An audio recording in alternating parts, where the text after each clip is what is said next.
इस दुनिया में ऐसे बहुत कम स्टूडेंट होंगे जिनके प्रॉब्लम नहीं होगी कि पढ़ा हुआ याद नहीं रहता। हम पढ़ तो सब लेते हैं लेकिन कुछ समय बाद फिर भूल जाते हैं।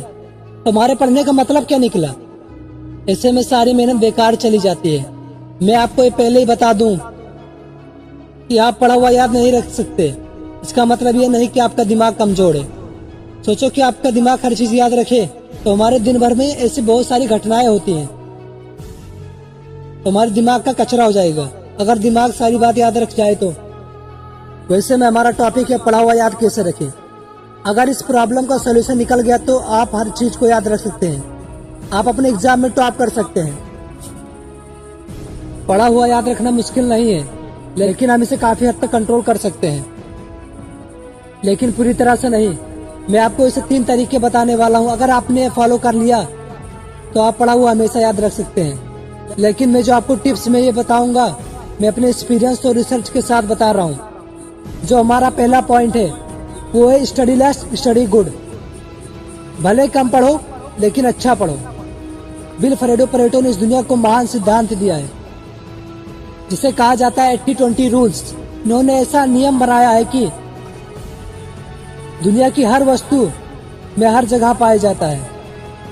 इन्होंने बताया कि आपके 20% एफर्ट्स आपका 80% रिजल्ट देते हैं। इनका कहना है कि आप सिर्फ 20% चीजों पर फोकस करो, आपको 80% रिजल्ट इन्हीं से मिलेगा। एग्जाम्पल के लिए बिल परेटो ने बताया है कि दुनिया का 80% पैसा और जमीन इस दुनिया के 20% लोगों के पास है। 80% क्राइम इस दुनिया के 20% लोग करते हैं और 80% ट्रैफिक इस दुनिया के 20% रोड पर होता है। और इस दुनिया के 80% शराब 20% शराब ही पी जाते हैं। 80% भोजन इस दुनिया के 20% जमीन पर निकलता है। और सिर्फ यहीं तक नहीं, यही आंकड़ा हमारे यूट्यूब चैनल पर लागू होता है। 80% वॉच टाइम उन लोगों से आता है जिन लोगों ने अभी तक चैनल को सब्सक्राइब नहीं किया है। कहीं आप भी उन 80% लोगों में से तो नहीं है? और सबसे इम्पोर्टेंट बात, हमारे 80% रिजल्ट 20% एक्शन से आता है। और यही रूल आपके एग्जाम में और पढ़ाई में लागू होता है। आपका 20% पढ़ा हुआ आपके 80% ला सकता है।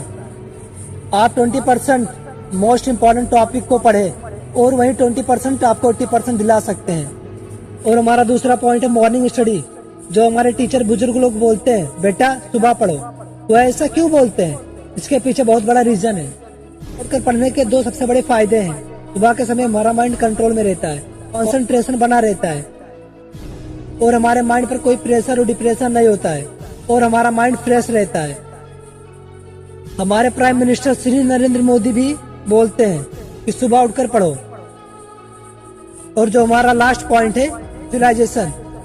जब हम कोई चीज को पढ़ते हैं देखकर समझकर, तो हमारे माइंड में उसका चित्र बन जाता है, छप जाता है, तो उसी को हम विजुअलाइजेशन कहते हैं। आप अगर कोई भी चीज पढ़िए, उसे देखिए, समझिए, माइंड में उसका एक चित्र बन जाता है। अगर आपने इतना चीज फॉलो कर लिया तो आप भी एग्जाम में टॉप कर सकते हैं। आप भी हमेशा पढ़ा हुआ याद रख सकते हैं। तो आई होप आपको मोटिवेशन मिला होगा। अगर आपको इसी मोटिवेशन चाहिए तो मेरे चैनल को कर लीजिए सब्सक्राइब।